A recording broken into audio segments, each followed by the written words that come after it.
Title: A Woman's Shocking Confession, I Remember the Afterlife. Have you ever found yourself wondering about questions like these? What happens to us when we die? Does our consciousness continue to exist after death? Why does someone you've just met for the first time feel so strangely familiar? Why are we born? Why do we die? And why do we come back? Today's book is built around exactly these kinds of questions. I Remember the Afterlife. The author of this book, Lera Nekrasova, claims that she actually remembers the world beyond death. It's not just a single glimpse of a past life. She says she remembers where she went after dying, what kinds of beings she encountered there, and the entire process by which she was eventually reincarnated into her current life. This is not your typical novel or work of fiction, nor is it a book explaining the doctrines of any particular religion. If anything, it reads more like one long travel memoir of the afterlife. What makes it especially unique is that the author describes the afterlife in an extraordinarily detailed and systematic way. The world she presents includes concepts like the astral plane, the lower world, the higher self, soulmates, the red thread, and family guardians. And these concepts don't exist in isolation. They're all woven together into a single, continuous flow. In today's video, we'll follow the book's narrative in order and take a close look at the structure of the afterlife as the author describes it. The story begins in a small rural town in the American South. A man reaches the end of his life. After leaving his physical body, he finds himself looking down at it from above. Remarkably, the author says this man was her previous life. Right after his death, he doesn't simply vanish. Instead, he continues to exist in a state known as the astral body. The book explains that human beings have multiple layers of spiritual bodies. And when the physical body dies, one of those layers, the astral body, becomes active. The first place he arrives is the astral plane. The astral plane is an intermediate realm that exists between the physical world and the lower world of the dead. Many spiritual books describe the astral plane in dreamy, hazy terms. But in this book, the astral plane is portrayed as something far more complex and structured. According to the author, the astral plane is not one vast, open space. It's divided into countless smaller worlds, each with its own distinct characteristics and environment. And it's not only the dead who exist there.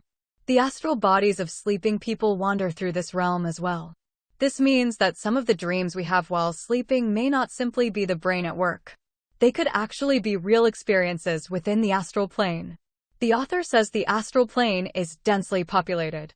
That's how many beings pass through this world at any given time.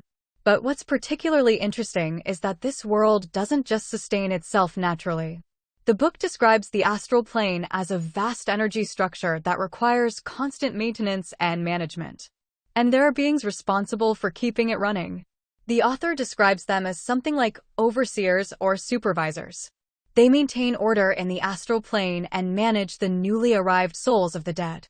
Through a chance encounter, the author's previous self meets these overseers and eventually ends up taking on a similar role himself. In the process, he visits many of the smaller worlds within the astral plane. Some of these places are deeply unsettling. For instance, the book describes a world that looks like hell. Rivers of fire, tormented sinners, and demonic figures. But the author explains that this is not actually hell in any literal sense. He says it's more like a holographic simulation, a constructed experience.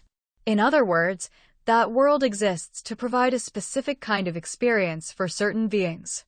Some worlds, he says, are exact replicas of real cities, airports, and train stations from the physical world. And living people can be drawn into these places too. The astral bodies of sleeping individuals may end up visiting these worlds, which is why some people wake up feeling drained and exhausted for no apparent reason. The book also includes descriptions of angels. According to the author, guardian angels do exist in the astral plane, but they operate at a far higher level than ordinary departed souls. Their energy is so bright and light that it feels like being near pure light. When you're in the presence of an angel, the author says, you feel an overwhelming sense of peace and calm. Interestingly, the angels in this book are not described as winged beings. The author says the angels generally appeared in human form, wearing bright clothing with no wings. However, if a deceased person firmly believes angels have wings, the angel may be able to appear in whatever form that person expects to see. While staying in the astral plane, the author also has a range of relational and emotional experiences. One particularly fascinating part is the description of love and intimacy that still exists there. The book says that when two beings open themselves to each other, they can become energetically connected as if they were one. And that experience is described as far more intense than anything felt in the physical world. At the same time, the connection runs so deep that each being can sense the other's emotions and thoughts, which means the relationship leaves a very powerful impression. The book also addresses the phenomenon of meeting deceased loved ones in dreams. The author says this experience falls into one of two categories. The first is when a person's own memories and emotions become distorted and appear as a dream. The second is when an actual deceased being comes to say goodbye. The more recently someone has died, the more likely it is to be the second case. But because information gets distorted in the process, these dreams are often remembered as strange and illogical. As time passes, the author's previous self approaches the moment of departure from the astral plane. At that point, a guardian angel appears. The angel helps him prepare for the next stage and gives him the opportunity to say farewell to familiar places and the people he was close to in life. After that, he sheds another layer and moves deeper into a new dimension. This is the lower world, the realm of the dead. What's striking is that this world, too, is not a vague, misty place. It has streets and houses, and its various regions look like realistic cities and villages.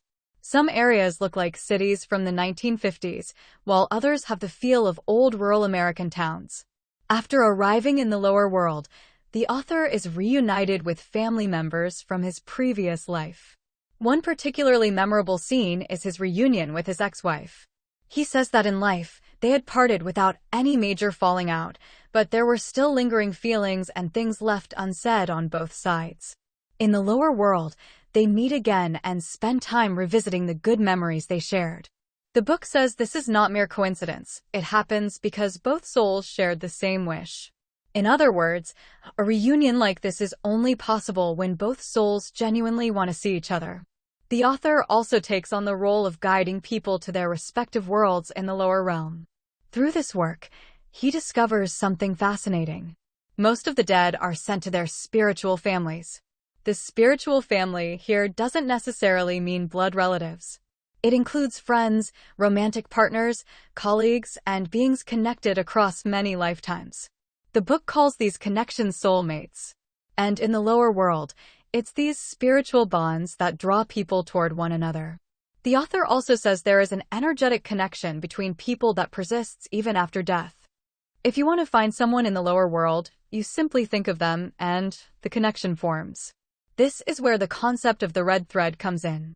According to the author, there is actually an energy thread connecting people to one another, and it varies in thickness. That thickness is determined by two factors. The first is karmic obligation, and the second is how strongly each person longs to see the other again. The stronger the bond, the thicker the thread, and such relationships are nearly impossible to avoid in life. Thinner connections, on the other hand, may never lead to an actual meeting. The book also touches on what happens to animals after death. The author says animals, too, continue to exist after dying. But their process is far simpler than that of humans. After death, animals spend a brief time near familiar places or their owners, then return to the collective soul of their species. There they rest in peace before being reborn. The author describes the collective soul as something like a vast information repository. Each animal's experiences accumulate within it, and through those experiences, the collective soul itself continues to grow and evolve. Eventually, the author's previous self moves on to what the book describes as a reincarnation preparation center. There, he has a remarkable experience. He is shown possible future lives. The book describes this as something like a movie theater. In this space, he watches and even experiences several different life scenarios that could unfold for him. What's important here is that no one forces a destiny upon him. The staff at the preparation center simply present the possibilities. The final choice is made by the soul itself. The book also explains that a person's life is shaped by a combination of past desires, karma, and connections with others. And at this stage, a concept called the higher self is introduced. According to the author, the human self we know in daily life is just a part of a much larger being. When we die, we merge back into our higher self. At that moment, the author says, he experienced a tremendous expansion of consciousness. The concept of time dissolved, and he felt past, present, and future all existing simultaneously. The higher self, he explains, perceives multiple possible lives all at once. This means the future is neither completely predetermined nor entirely random. There are countless possibilities, and some of them become reality. After this, a new self is formed. The author explains that this is not a simple continuation of the previous self, but a self that has been recalibrated to match the purpose of the new life ahead. This new self then moves to a place called limbo. The author describes limbo as a kind of waiting room before reincarnation. It is here that the new self begins to connect with the people it will meet in the upcoming life. Future family members, soulmates, and important connections are all linked here. At this stage, the soul also connects with the family it will be born into and meets the guardians of that family line. The book says that every family has beings that serve as its guardians, watching over the family's energy and supporting its members. Finally, the author is reborn as a little girl named Lera, born in the Soviet Union. In the latter part of the book, the author also offers her own answer to the question, why are humans reborn? She gives 3 main reasons: karma, desires left unfulfilled, and the pull to reunite with soulmates. She also explains that while humans are alive, they generate energy, and that energy becomes the foundation for existence after death. This, she says, is why people sometimes need to be reborn. This book is ultimately based on the author's personal memories and experiences. Whether or not any of it is true is for each reader to decide. But one thing is clear, this book doesn't take the simple route of saying there's a heaven or a hell after death. Instead, it presents death as a transition and as a continuation of relationships and consciousness. What do you think? Do you believe that consciousness continues after death? And do you believe the connections we form in this life are really meant to last only one lifetime?